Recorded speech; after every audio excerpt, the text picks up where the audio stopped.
Ladies and gentlemen, good day and welcome to DCB Bank Limited Q2 FY22 earnings conference call. Joining us on the call today are Mr. Murali M. Natarajan, MD and CEO, DCB Bank Limited, and Mr. Bharat Sampath, CFO, DCB Bank Limited. As a reminder, all participant lines will be in the listen-only mode, and there will be an opportunity for you to ask questions after the presentation concludes. Should you need assistance during the conference call, please signal an operator by pressing star then 0 on your touchtone phone. Please note that this conference is being recorded. I now hand the conference over to Mr. Murali M. Natarajan. Thank you, and over to you, sir. Thank you very much. Good evening, all of you, for joining this call. I have my team in the boardroom of DCB Bank Corporate Office. For the first 5 to 7 minutes, I'll give some background about some of the key items that I would like to highlight for quarter 2 of FY 2022, and then we will open it up for questions. So first thing I want to point out is on collections efficiency, and what I would like to point out is that we are pretty close to pre-COVID levels in terms of collection efficiency. If I look at the bucket 0 collection, including the restructured portfolio, for LAP we are at 97.2, and in January of 2020 it was 98.9. In home loans we are at 98.8, and we were 99.2 prior to COVID. So I can say that we are pretty much in line with what was our situation pre-COVID. Commercial vehicle is a declining portfolio. Since it's a declining portfolio, I don't expect our collection efficiency to be as good as the pre-COVID level. However, it is still in an improvement trend. If I look at delinquent and restructured portfolio, LAP has come to 95.8. It used to be 97.5. Home loans is at 98.1. It used to be 98.5. So I think looking at the current trend, and October numbers are not final yet, I believe that we should be same or hopefully better, considering some holidays and so on. We should be in line with our expectations. That is on collection efficiency. I hope you had a chance to download the investor presentation, and I would very much like you to look at page number 13, which is on gross NPA movement. The slippages in comparison to quarter 1 was less by about 100 crores. First quarter we had a 515 crore slippage. This quarter we had 414 crore of slippage. Majority of the slippage is in mortgage, CV, some in SME, and some amount in MFI loans. But that is not the important part here. The critical part here is our upgrade and recoveries is almost 396 crores. And out of that, very small amount is due to upgrade on restructure from NPA. So we are talking about upgrade through cash and cash recoveries has been very strong in this quarter, and we believe that if the same trend continues, we should have a pretty decent improvement quarter on quarter as we go forward. And this kind of approach has resulted in actually reduction in our gross NPA percentage and net NPA percentage. We have not sold any portfolio to RFIL this quarter, and we have not done any meaningful write-off in this particular quarter. So that is point number 2. The next point I would like to mention is on the disbursal, new business disbursal. Please look at our press release and have a look at point number 9 on advances. The total disbursal this quarter was 3,837 crores. If I remember my numbers right, last year same quarter must have been 1,500-1,600 crores, and even first quarter this year has been similar levels. So we are making good progress, and I believe that if there is no major interruption or disruption due to COVID-19 third wave or something, we should continue to improve on our performance on new business disbursement. The next point I would like to mention is on costs. We are consciously increasing our frontline staff in both deposit and loans. We want to be ready for capturing the business momentum that we believe will steadily increase over time. And because of that, we are building headcount. If you compare our headcount is almost year on year up by almost 600-700 kind of headcount. And this is a conscious decision on our part, and we continue to do that. If I look at our CASA performance, it's been pretty good. We have kind of revamped the scorecards on the branches. We believe that we have done a very good job in terms of getting retail term deposits and making our portfolio of deposits very granular. Our top 20 deposit continues to be below 7%, and our reliance on bulk deposit continues to be improving both on interbank and bulk deposit. We continue to reduce our reliance on that, and of course we don't have any CDs. So we are taking this opportunity to restack our resources at the branches to focus on CASA. We believe that this also will give us better results. All in all, compared to quarter one, we believe that the situation and as well as put our efforts both in new business and collections recovery is starting to yield results, and we hope to continue this momentum. With those comments, I would like to open up for questions. Thank you very much. We will now begin the question and answer session. Anyone who wishes to ask a question may press star and 1 on their touchtone telephone. If you wish to remove yourself from the question queue, you may press star and 2. Participants are requested to use handsets while asking a question. Ladies and gentlemen, we will wait for a moment while the question queue assembles. Reminder to the participants, anyone who wishes to ask a question may press star and 1 at this time.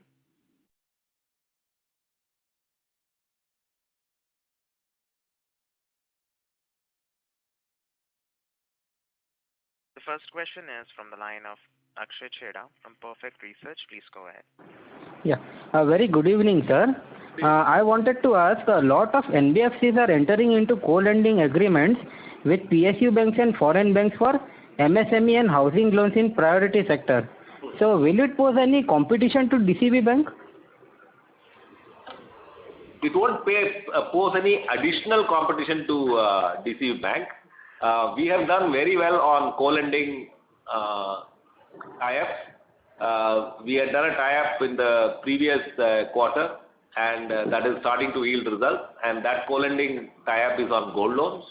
We are exploring further opportunities in a tie-up with NBFCs on co-lending, and we hope that by end of the year we can at least sign up 1 or 2 more co-lending opportunities. So I don't see that as any additional problem for us. Okay, that was it, sir. Yeah, thanks. Thank you so much. Thank you. The next question is from the line of Mona Khetan from Dolat Capital. Please go ahead. Yeah, hi sir, good evening. Good evening. So my first question is on growth. So you've had a very good growth this quarter. So what is the expectation going ahead? Could we expect the same pace to continue? And what would be, say, a number for you, if any, for this fiscal? So we don't give yearly growth targets. The way we are building our frontline capacity in deposits and in loans, we believe that if there is no unforeseen situation or COVID-19 kind of third wave, we should be able to double our balance sheet between 3.5 years to 4 years. That's the kind of outlook we have. at the moment. And as far as we are concerned, we have two challenges. One challenge is the gross NPA that we have to deal with, and I think in second quarter we have done a pretty decent job of dealing with that. And if the growth numbers are starting to come back, especially in mortgages and home loans and the gold loans, so we do believe that the way we are functioning now, we should have a decent chance of delivering double the balance sheet in between 3.5 4 years. Got it. And while you highlighted the strong recoveries this quarter, what we also understand is probably, the high slippages of last quarter, which were more, short-term in nature because of the lockdown, also partly contributed to a good recoveries, and we've seen that across banks. So do you expect this sort of pace to continue, or you could say slow down, and this could be transitionary because of the impact of first quarter, the recovery? I think we have done far, far better than any bank result that I've seen so far. And that is because we are dealing with secured portfolio. We are dealing with mortgage and home loan portfolio largely. We are dealing with self-occupied portfolio. So current collection feedback trends indicate that we should be strong in recoveries and upgrades. I can't tell you whether it will be the same or different, because sometimes holidays can disrupt some recoveries. Sometimes some other factor can affect. But on a trend basis, it looks like to me that we are on a good track. Mm-hmm. Sure. And lastly, on the slippage front, last quarter we have seen a few slippages from the corporate book, and you'd highlighted that those were very short term and should be recovered. So anything on that? Yeah, unfortunately in corporate, usually we are not the only lender, there are other lenders, so therefore there is a lot of coordination that is required, and usually we are a very small lender in comparison to the other lenders. Having said that, one of the loans that went into slippage has already been recovered, and the balance we have taken the hit, so all settlement, NCLT, JLM, all got over, the new investor came, money has been deposited in the bank, and it is all over. From what it looks like, we should have some upgrade or recovery in another account this quarter. So the work is going on. Sometimes corporate account looks like we are going to close it just today, but it may just slip to another month or so on various factors. But the recovery on one or two accounts looks definitely positive. Sure. Thank you. I'll come back for any further. Yeah, thanks. Thank you. The next question is from the line of, before taking the next question, we would like to remind the participants to press star and 1 to ask the questions. The next question is from the line of Rohan Mandora from Equirus. Please go ahead. Good evening, sir. Thanks for the opportunity. Sir, if you could give some color on how is the business activity right now around restructure and overdue customers that we have? So we have presented to you in the press release, I hope you had a chance to go through it. The collection efficiency includes the restructured accounts. Right. Yeah. So including the billed restructure, we have presented the thing, and as you can see, definitely the trends are looking quite encouraging. If there is no further disruption of any kind, we hope to steadily improve this and bring it to either pre-COVID levels or hopefully do better than that. That is what it looks. Customer feedback is encouraging. Customers are slowly coming back to some level of normalcy. The despair that was there somewhere in, say, May or June, and even for that matter July, is slowly subsiding. And we are also in active dialogue with NPA customers to tell them that if your business has come back, try and borrow money from somewhere or bring in some capital and upgrade your account so that you can get, at a later date, sometime down the road, you can get more money for expansion and all. rather than remaining as a NPA customer. There are quite a few customers who are paying just one installment but remaining in NPA. So we are trying to encourage them to go and find the overdue account, balance and pay off to us so that they can get upgraded. So all in all, I would say that barring certain customers who unfortunately have got badly affected by the lockdown, rest of it is coming back. So situation is far better than what it was when I was speaking to you guys last quarter. Okay. So just to understand the color of the recoveries that we have seen this quarter. Yeah. So would it be fair to assume that most of them are from the regular repayment as the business environment has improved, or is there also a component of, say, implementation of SARFAESI or mutual one-time settlement? How would the mix be between, say, regular business improvement vis-a-vis the other two? No. It is very difficult to say what has led to what. Frankly, the collections and recovery teams are having a very strong analytics and strategy to go and approach each and every customer and find a solution for them to pay the debt and pay the overdues, right? SARFAESI and all takes a lot of time.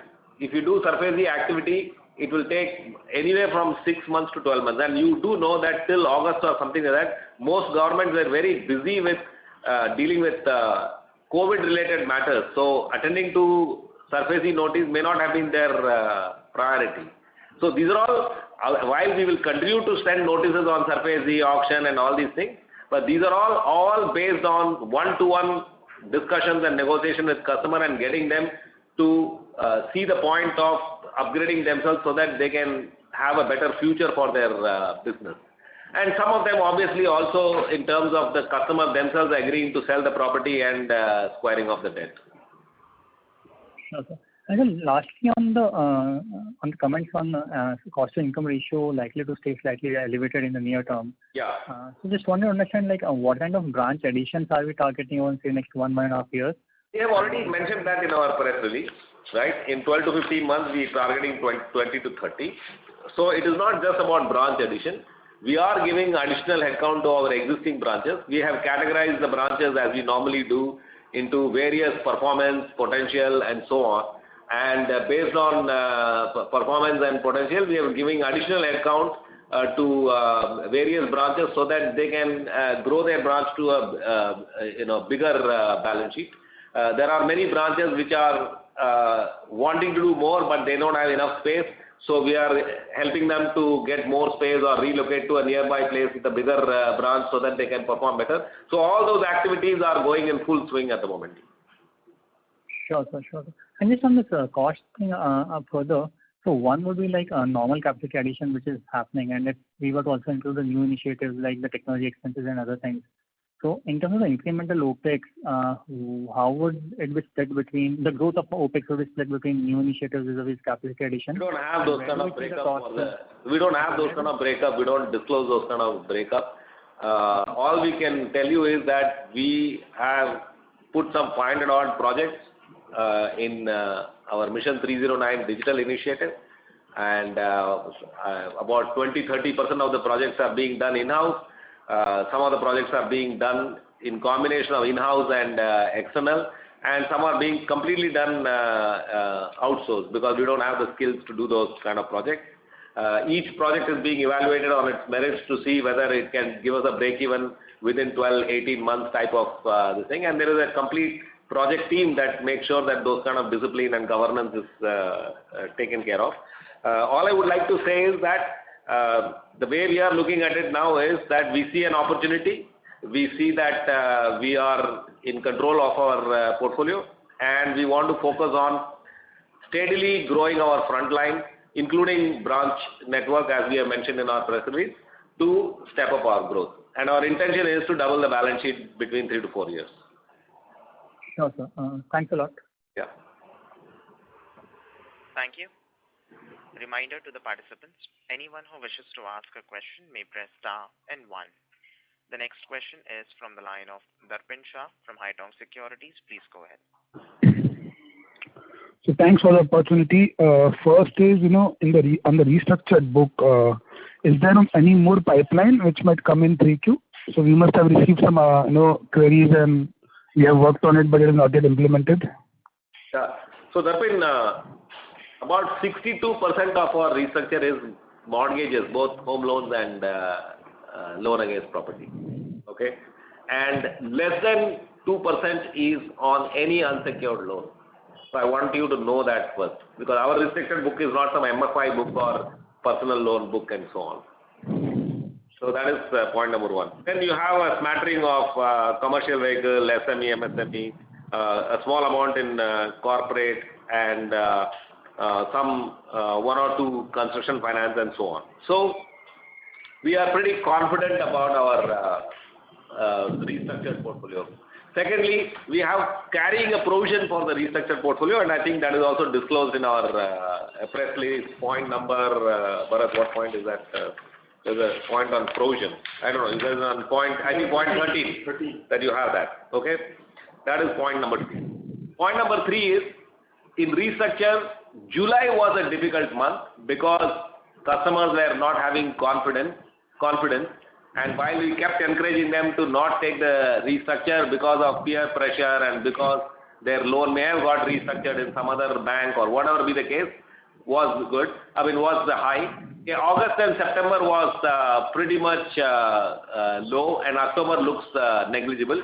Having said that, there is some limited promise that has been made to customers that if they behave for 3 months, 6 months and all, we will review their account for restructure. And those will come through. But I believe from here on, restructure would be very limited. Okay. And our collection efficiency, what we are presenting, includes restructured portfolio. Yes, I've seen that. And the second bit is, in terms of our costs have gone down. Cost of funds or cost of deposits have gone down. Our yields have improved on a sequential basis, but margin improvement is very just near 6 basis point. Yeah. So what explains this? I think 2 explanations is there. There is the restructure book causes some damage to the NIMs because you capitalize some of the interest that has not been paid, for example, or partly not paid or whatever. That is one. Secondly, we kept carrying excess liquidity throughout the quarter again. Because we wanted to be very sure before reducing the excess liquidity. We hope to reduce the excess liquidity in the coming quarter. And we wanted to make sure that our granularization of deposit is firmly on firm footing before starting to kind of reduce our deposit rates and all. So that has also happened. So I do expect some improvement in NIMs going forward. As long as we don't have too much of slippage over and above our recoveries and upgrades. Okay. Thanks. And so just one last data keeping question. Can I get the breakup of provisions? P&L provisions? Okay. Yes, sir. Yeah. Towards NPA, 28 crores. Okay. Provision, 3 crores. Okay. Provision towards standard restructured assets, 69 crores. And net standard provision regular as well as additional provision is running at minus 13. That is utilization is up. Okay. So just to check one last thing, in press release, the provision breakup which you have given as on September, this 115 crores of floating provisions is part of GNP, is part of provisions where you calculate PCR? Net NPA, yes. It goes in net NPA, Yeah. so gets included in provision coverage ratio. I don't have the number here, but the pre-COVID NPAs what we have would be almost 97-98% provided at the moment. Okay. It's only the fresh slippages that we are catching up on the provision. And like I mentioned in the past, our loss given default in mortgages is like 23-25%. And we probably are already provided 45% or something like that in that. Okay, sounds good. So, sir, non-NPA related provisioning will be towards restructured assets of 265 crores, contingency provisions of 78 crores, and specific standard assets of 24 crores. Yes. Okay, fair enough. Okay. That's it from my end. Thank you very much. Thank you. The next question is from the line of Renish Hareshbhai Bua from ICICI Securities. Please go ahead. Hi, sir. Good evening. Sir, two questions. One on our CV portfolio. So, sir, what is the ground feedback we are getting, because the recent fuel prices, whether the transporters are able to pass on the fuel price to end customers or no, sir? See, we are a small player in CV, but the feedback that we are getting from the ground is that at least the loads are improving. Okay, there is no doubt about that. And many of our customers are guys who are getting the contracts from some bigger guys, because our portfolio is of small transporters, like maybe 3, 4, 5 kind of trucks. So what we have seen even in the past is the big guys don't easily increase the rate. In fact, they try to squeeze some of these small guys. Having said that, whatever cash flows that we are seeing and whatever recoveries and collection efficiency are showing, clearly shows that there is some pickup in demand as well as in terms of pricing. And that is the reason we are able to kind of recover these dues from the customers. Got it, sir. And sir, the next question is on the realization value of the mortgages. Of course, so last 1.5 years, we have not been able to sell those properties. But whenever we are approaching the courts or maybe whenever we are approaching the agency, what sort of market value we are getting as of now versus, let's say, pre-COVID levels? So what is that 1.5 year point you made? Because I'm not clear about that. So let's say during this COVID time, since courts and everything was not working, we might not be able to sell those properties, and we might have not approached valuer as well to get the value of the property. No. That is not what I meant. So let me clarify. Courts were not giving repossession order.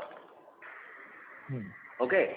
But where we are approaching the customer directly and see, customer doesn't necessarily, some of the customers wait for repossession order before they actually react. But most customers, as soon as they get legal notice, SARFAESI and all, they start to react because they don't want to lose that self-occupied property. Okay? So wherever we have seen, we encourage the customer to sell themselves. We have not seen any loss given default problem. What we lose in those cases is some accumulated interest, some part has to be given up, or some delinquency charges that we have charged them have to be given up, or some legal charges that we have charged them have to be partly given up or given up completely. Those kind of compromise we have to make on this. In smaller properties, unless we have made a mess of the valuation at the time of originating the loan, we have not seen any decline in value.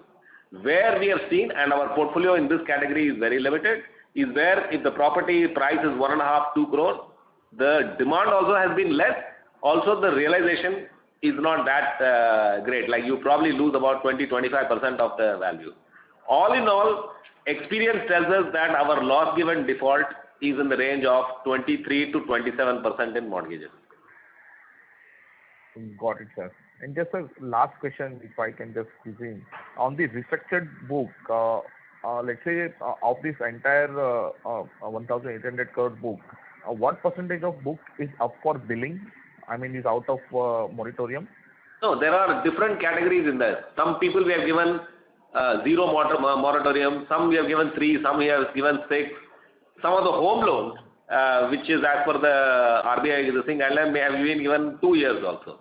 Right? So it's all in various categories. What we are seeing is as a strategy, we have decided, irrespective of whether the customer has asked for moratorium or not, keep talking to the customer, calling the customer. We are encouraging a lot of moratorium customers also to say, look, why don't you start making some payments if your business has come back. So I don't have that separate figure here, because let's say last month some people have come out of the moratorium, they would have already been part of this billing. Got it, sir. However, in collection efficiency, the amount billed is there in the denominator and amount recovered against that is... Yeah, except for those who are in moratorium. Yeah. Yeah. Every month somebody is coming out of the moratorium, they come into the billing cycle. Billing side. Okay. Got it, sir. Yeah, that is from my side, sir. Thank you. Thank you. The next question is from the line of Bunty Chawla from IDBI Capital. Please go ahead. Thank you, sir. Thank you for giving me the opportunity. It seems to be our collection and recovery efforts are doing very well, which is reflecting in the upgrades and the recovery. So from that point of view, if you can share some data points. First is how much of the total employee count or head count will be the collection team, and similarly, what proportion of the employee cost is related to our collection efforts, and what we in this quarter, there has been a slight increase in the total operating cost. So how much increase is due to this higher collection efforts we have put on? Yeah. So we don't, first of all, I want to say we don't use any collection agency at all. Everything that we do in our bank is in-house, including, some junior lawyers who are in our payroll to do all the work legal work that needs to be done. Okay. So we have a collection agency only for repossession of trucks because we can't do that. Other than that, everything is done by us in-house. When we repossess a property and we have to put a security guard outside that property, there we use agency because we don't have that kind of manpower or skill set. So everything we do is in-house. So since last year, I believe we would have added at least 150 people into collections. And that has been a conscious decision to do that for two reasons. One is the intensity required to talk to customers has definitely gone up for obvious reasons. And secondly, if you have to make sure that you have to really step up on the collections, then you need to have a lot more headcount and coverage. So therefore, we have increased our headcount.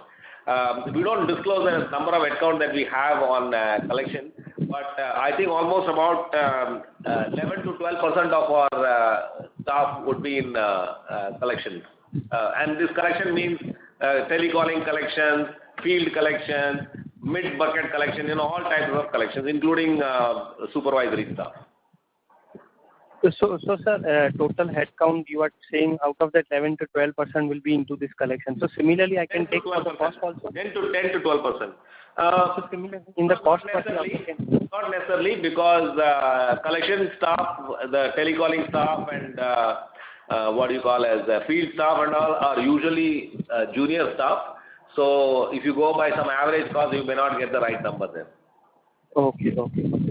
And sir, secondly, as you have rightly said, the moratorium number for the restructured would be some 3, some 6 months, some 2 years. So roughly an average number, if you can share, if it is possible. We are not disclosing that number. We are disclosing the restructured number to you and also the collection efficiency. Oh, okay, sir. Okay. Thank you very much, and best of luck, sir, for you. Thank you. The next question is from the line of Rakesh Kumar from Systematics Group. Please go ahead. Yeah, hi. Good evening, sir. Can you hear me? Yes. Yeah. So first question, we have seen in case of some other bank also, what is the reason that there is some volatility that in the NRI deposit we are witnessing? Is it a industry-wide phenomenon or is it happening only to us? ऐसे कुछ नहीं है बस there is one of the things that we have seen, some banks have reported very high numbers on NRI deposit growth. Our NRI deposit growth was predominantly dependent on NRIs visiting India during holidays. Our best months usually on NRI deposits used to be from say September to January or February. As you know that because of fear of travel and restrictions and all, the inflows of such customers have been very limited. Okay. And secondly, in our customer segment, we found that a lot of the customers have their own, compulsions of, supposing they are living in different countries and they have their own compulsions of cash flows. They have not added too much to our deposit. So we have done an analysis. We don't find any one particular reason or anything like that. And given that we are, pretty strong on this NR deposit, we believe that over a period of time, this should start to build back again. Got it. And so secondly, could you please explain like what is the characteristics of our CV loan in terms of customer segmentation, the ticket size, geography-wide, breakup? If you can give some flavor around these three things, that would be very helpful. I mean, we have a pretty small portfolio in comparison to the industry in commercial vehicle, right? And as I have mentioned in the past also, we don't do any strategic, big ticket and all we don't do. Our ticket sizes are usually in 30 lakhs, 50 lakhs. So between the used and the new, the breakup would be probably used is about 40% and new will be about 60%. And this is all first-time buyer, first-time user kind of portfolio. That is what we have. And we always find that the delinquency may be higher, but over time as the truck starts to operate, our recoveries and collections starts to pick up, and we are seeing improvement in CV collection efficiency as well. And so with the margin that we have for the first half or for the quarter and the kind of credit cost that we incur, on a sustainable basis, what kind of ROA that you internally would have discussed at, or what is the sustainable number that we can report on the ROA ROE basis? We are confident of crossing 100 basis points of ROA and 14% ROE in due course. I think the big needle mover on that will be as we start to improve our collection recoveries and start to reduce our NPA, fresh slippages and all, we believe our credit cost would start to become more normal, which is what we had pre-COVID, which is more like a 50 basis point level. As we reduce our excess liquidity, as the slippages starts to come down, and as we keep profiling our deposit base, we believe that that should also help us to get some better NIM.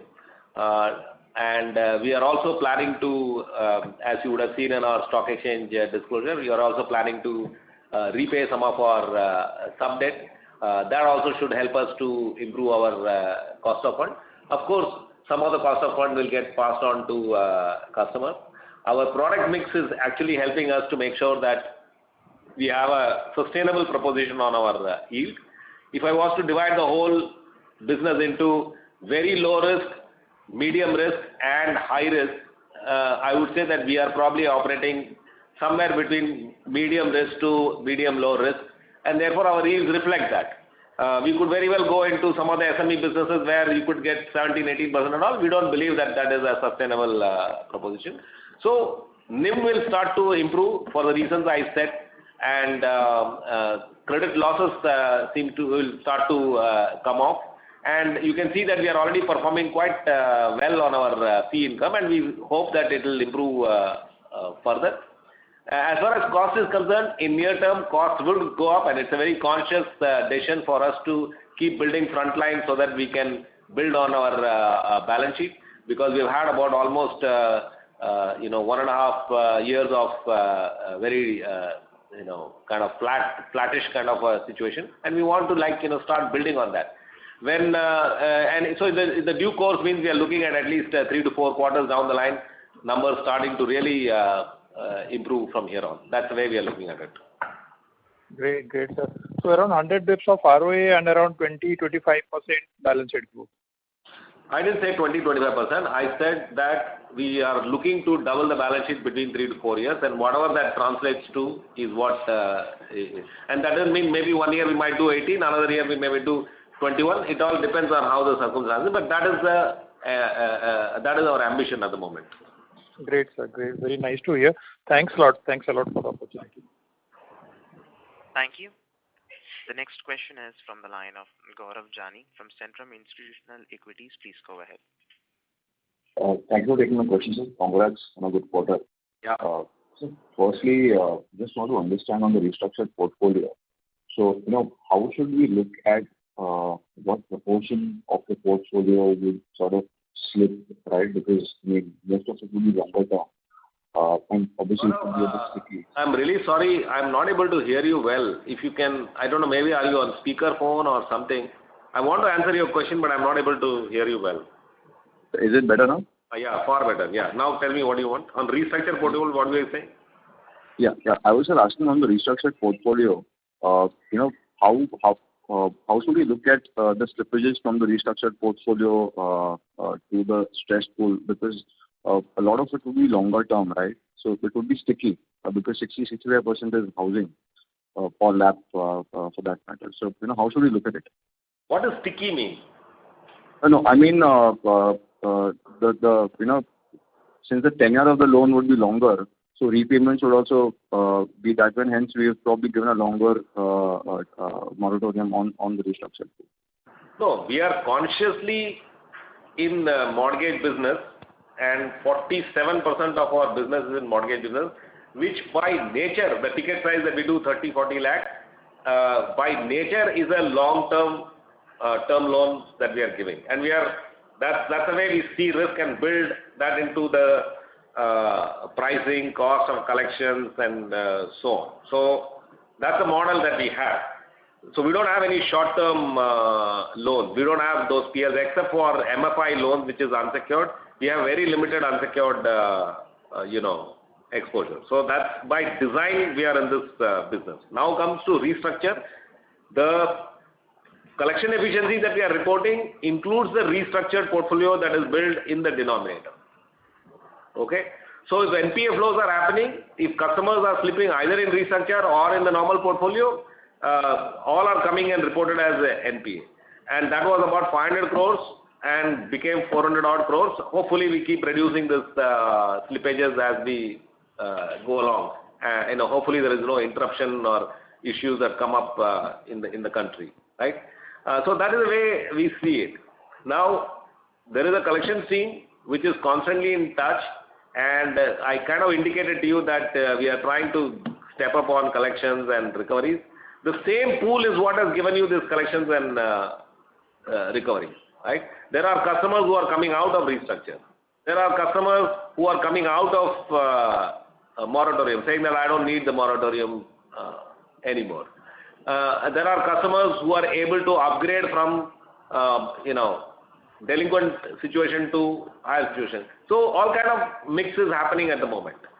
So plus ours is a secured portfolio. Even if it is a long-term portfolio, it's a secured portfolio. It's a mostly self-occupied portfolio.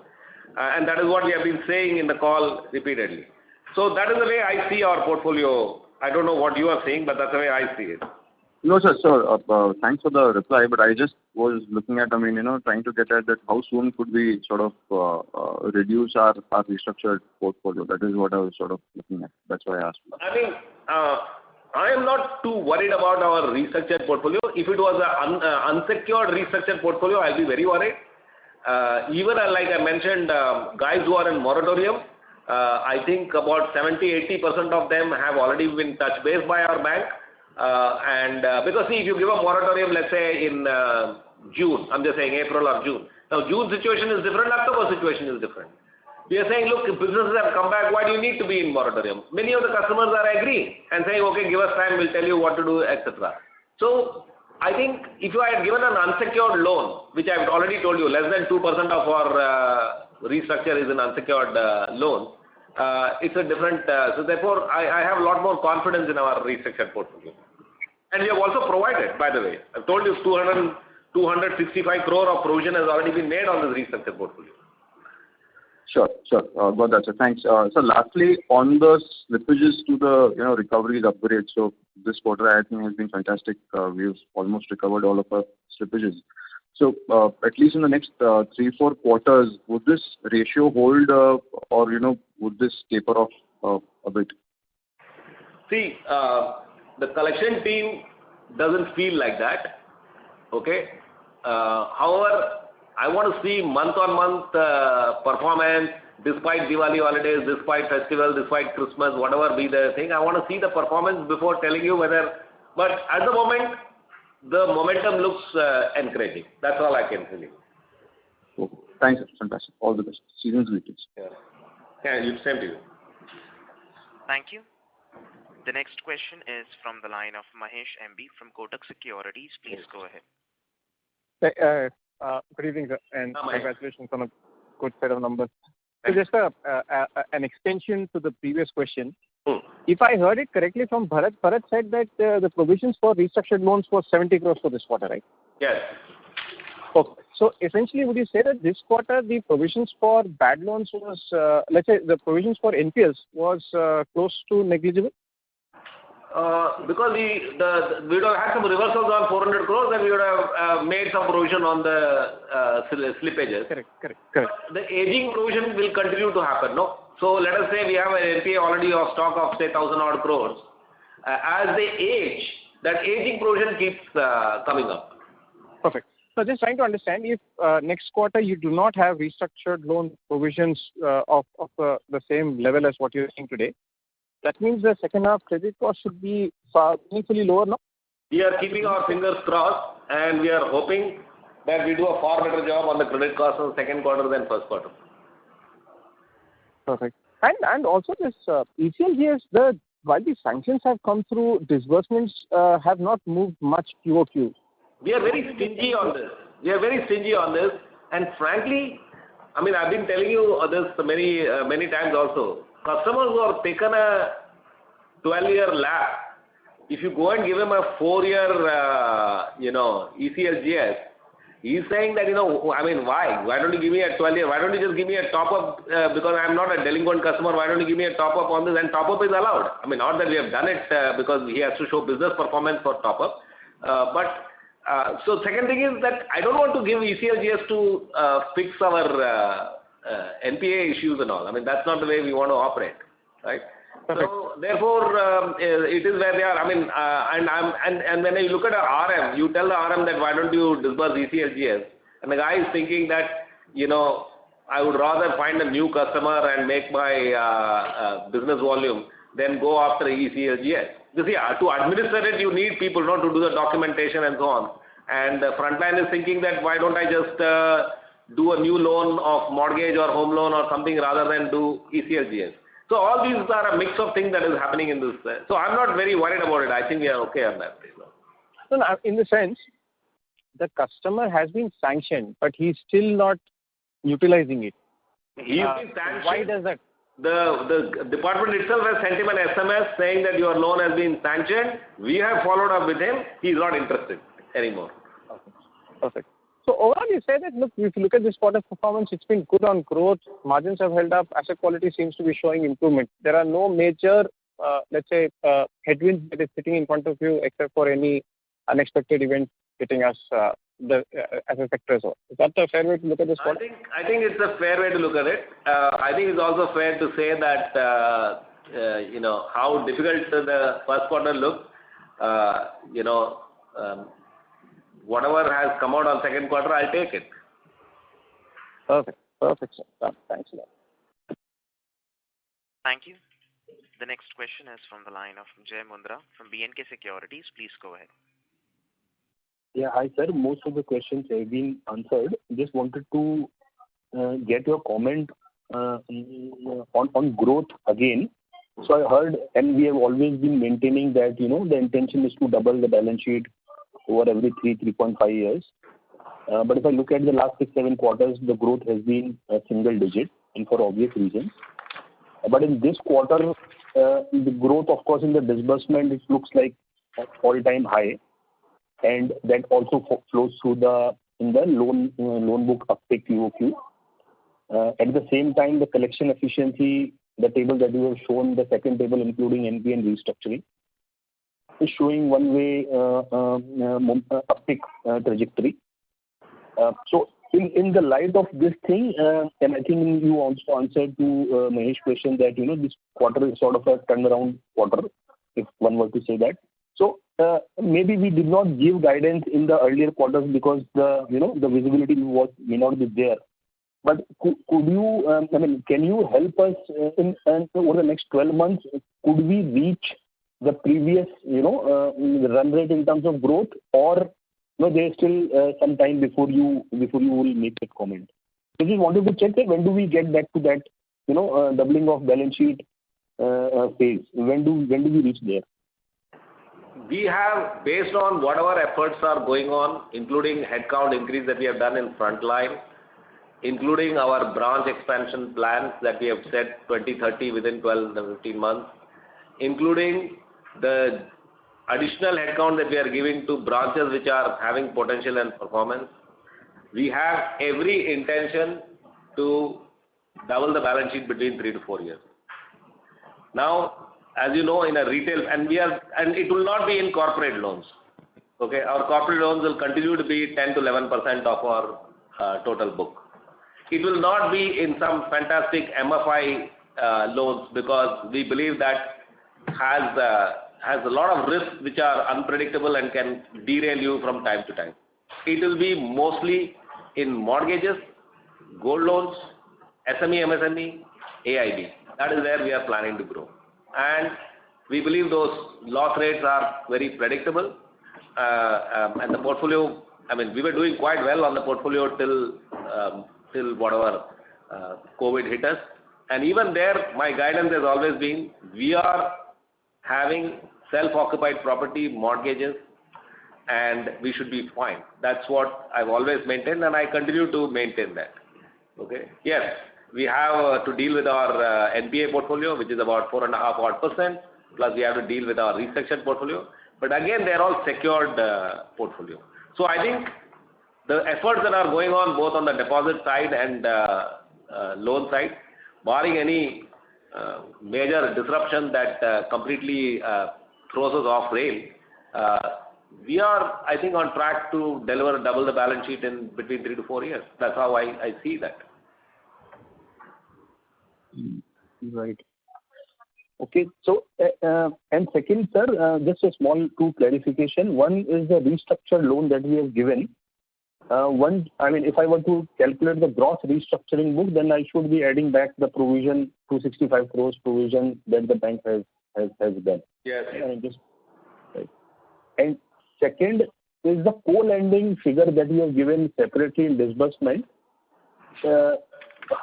Is this given because this is a separate channel, or this would also include these products, but the only difference is the channel? The co-lending disbursement of 885. Co-lending is purely gold loans. Okay. And co-lending is a separate business vertical which we created about 6-7 months ago, and we intend to build on that vertical. It is we are not interested in doing co-lending on mortgage loans or LAP. We are good at that, so we don't need any co-lending assistance on that. Even in gold loans, the co-lending is being done to a segment that we are not focused on. So again, we are very careful what we want to do. The segment that they are focused on, that the NBFC is focused on, is not the segment that we are focused on. That's the reason our pricing is acceptable to us. And you know that gold loan does not attract capital. That's the other advantage of that, right? We have also done TREG. In order to drain our excess liquidity, we are actively participating in TREG, which is also PSL, and which is a short-term 3 months, 120 days kind of lending. So these are all the new things that we are doing, and seeing how we can support our basic growth in mortgages and AIB. Thank you. The current participant has left the question queue. We'll take the next question from the line of Darshan Deora from Invest Capital. Please go ahead. Thanks for the opportunity. It's great to see the uptick in the CASA numbers. Just wanted to get some thoughts on where you see the CASA going over the next 12 to 15 months. See, we've done a pretty decent job in the last 3 years, starting from 2018, on retail term deposits. The reason we did that was, I didn't know that PMC is going to happen. We didn't know that Yes Bank kind of problem could happen. We didn't know that COVID could happen. But we didn't want to continue where our dependence on interbank and bulk deposit is at a level which is like 17-18%. So we changed the entire scorecard and focused on retail term deposits. I thought we did a pretty good job. Now our top 20 deposit is below 7%. And we hope to bring it down to industry best like Federal Bank or ICICI, which is more like a 5% kind of thing over a period of next 1.5 to 2 years. That's our intention. Now that we have done that, we have recently restacked our scorecard of the front line, which is the branches, to focus on pure retail CASA, which means not institution CASA, only retail CASA, which means natural person CASA. That is what we want to focus on. We have tweaked our pricing and all here and there to help that. So we see that as fungible between the pricing between term deposit and CASA as fungible. So we've done some tweaking on that. That is because we are in the market fighting IDFC, AU, Equitas, these kind of banks which are probably offering far better rates in CASA. But having said that, we hope to continue to maintain a pretty decent growth in CASA. I think our year-on-year growth has been about 20-odd%, 25%.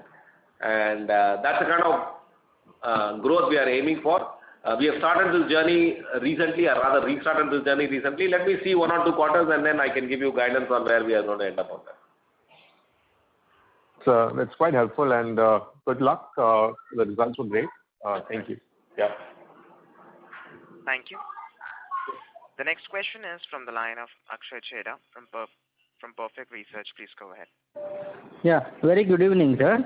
Sir, I would like to ask that there is a common perception among investor community that banking is a scale game and larger banks will keep getting larger and smaller private banks will be small. So what are your thoughts on that? We have to discuss it outside this forum because this will take a lot of time of everyone. I have my views which others may not. The bigger banks may think that we don't have a chance and we may think that we have a chance. So I don't know where the answer is. As far as I know, the kind of work that we are doing, we will continue to build our balance sheet and growth is what I know. Separately, when I meet you personally, we can exchange views on this. Yes, sir. Sir, and another question would be, sir, can you throw some light on the threats from technologically advanced banks like, Paytm versus the traditional banks? I think technology is pretty common to everyone. Of course, Paytm has established a completely huge market for itself. There is no, we have to give it full credit for what they have done in the last 5-7 years, right? But having said that, I don't see any bank technologically backward. And as you can see, we also have put together almost 500 projects which we are working on, which we believe will be very, very beneficial to the frontline and customers. And of course, we have to continue to work on it. It's not something that we can do and then forget about it. We have to continue to be focused on this aspect. Okay. That was helpful, sir. Thank you so much. Thank you. The next question is from the line of Rohan Mandora from Equirus. Please go ahead. Yeah, Rohan. Yeah, sir, thanks for the opportunity again. Just one thing on co-lending. If you could just share what is the arrangement on that front and what kind of an ROA differential we may see vis-a-vis a normal business in that co-lending? We are very clear that we want to be in co-lending in a business or product that we are not ourselves doing, or we will have a lot of cost in building that particular capability. Okay? The model that we have chosen for co-lending is gold loans. Gold loan is very short term, anywhere from 3 to 6 months. And the pricing depends on what kind of ticket size they are giving. At the moment, they are giving us ticket size that we are not focused on. Our average ticket size is somewhere like 1.5 to 2 lakh rupees. Their ticket size is more like 50,000 kind of ticket size. Gold loan does not have any capital charge. So therefore, and there is no cost. In co-lending, we don't have any cost except some few people in head office who have to take care of reconciliation, who have to take care of technology, who have to take care of the payments that are coming in, make sure that they're all accounted well, and the relationship management. Costs are negligible on the entire initiative. So the margins, even if it is limited and capital is not there, you can always calculate. I think it's a pretty decent ROI business. Thank you. Mr. Mandora, may we request that you return to the question queue for follow-up questions. Thank you. The next question is from the line of Roshan Chutke from ICICI Prudential Mutual Fund. Please go ahead. Actually, I joined this call a little late. If you can just talk a little bit about the CEB growth. Where is the growth coming from? Core fee income is coming from various categories. Cross-sell of insurance, trade, ATM, processing fee. All these are contributing. Everything is contributing to the growth, and we hope to continue to build on it. There is no we don't have any one fixer in this. Everything is contributing to it. Okay, thanks. And if I look at your press release, for the home loan segment particularly, right, there's a statement which says that the percentage of portfolio who have paid 3 months or more from April 2020 till date is about less than 95%. Yeah. How does this reconcile with the fact that the collection efficiency, if you look at the entire year, this calendar year particularly? Salaried home loan would be more in moratorium. So the 3-4% could be explained by the moratorium. I think home loan customers were more demanding of a moratorium than LAP customers in some ways. And the moratorium periods have been fairly long. Sorry? The moratorium periods have been fairly long here. More than 2 years. See, they will always say, give me 2 years and all. It depends. Like, we make it, I won't say difficult, we make it more systemic with the customer, because if you ask for details of the customer, saying give me your bank statement, give me your income statement and all, he himself realizes that it doesn't require a 2-year kind of moratorium, right? So, not in every, see, if you say okay 2 year automatically you give, then that's not how we have done it. Our collection team has worked with each and every customer to figure out what is their cash flow. Some people may sound very desperate, saying, no matter what, my friend has got 2 years, you have to give me 2 years, then probably we can't do much, because by law they can demand that. Then they also understand that, we also make them understand that 2 year upfront doesn't mean 2 year at the end. Minimum 2 year at the end. Yeah, it will be 4 year at the end. It can be 4 year at the end. Sometimes person who is not aware may just think that I get 2 years relief now and I have to pay 2 years in the end more. Yeah. It doesn't work like that, no? As you know. Because interest accumulates. Correct. Thank you. That's all from my side. So, operator, I think I'll take the last 2 questions now. Sure. The next question is from the line of Sohail Halai from Antique Stock Broking. Please go ahead. Good evening, sir. Thanks for the opportunity. Sir, first, just on the entire macro thing, in terms of if we look at it, the system has had excess liquidity. The entire lending pie is not growing much. So perhaps the yields would be under pressure. When do you think that the situation would reverse and we will move back to our normal range of margins? What is normal range of margin? So probably you operate in a bandwidth of 3.5 to 3.75, and for most of the time you have in fact surprised us by being closer to 4. So do you think that once the recovery starts improving, we could move to closer to those range in FY23? I think instead of looking externally, the pressure on yield has always been there. I mean, in 6 months I'll finish 13 years. Pressure on yield has always been there on this thing. So instead of looking at the external environment, I would say that where we are seeing possible improvement in NIMs is as the NPA starts to come down, slippages and all starts to come down. That is one that will help. As we start to not do any more restructure, that will definitely help. Third is, I think we are steadily improving our deposit profile, and if we improve our CASA ratio, that also should help the thing. And fourth is, like I mentioned to you, that we are going to take the call option on the Tier 2 bonds, which is about 230 odd crores.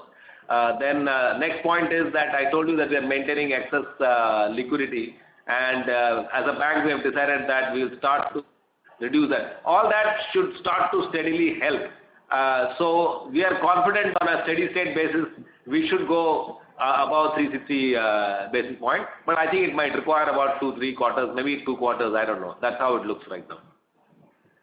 Sure, sir. And sir, in terms of asset quality, just one thing. In terms of, we saw an upgrade of 300 crores this quarter.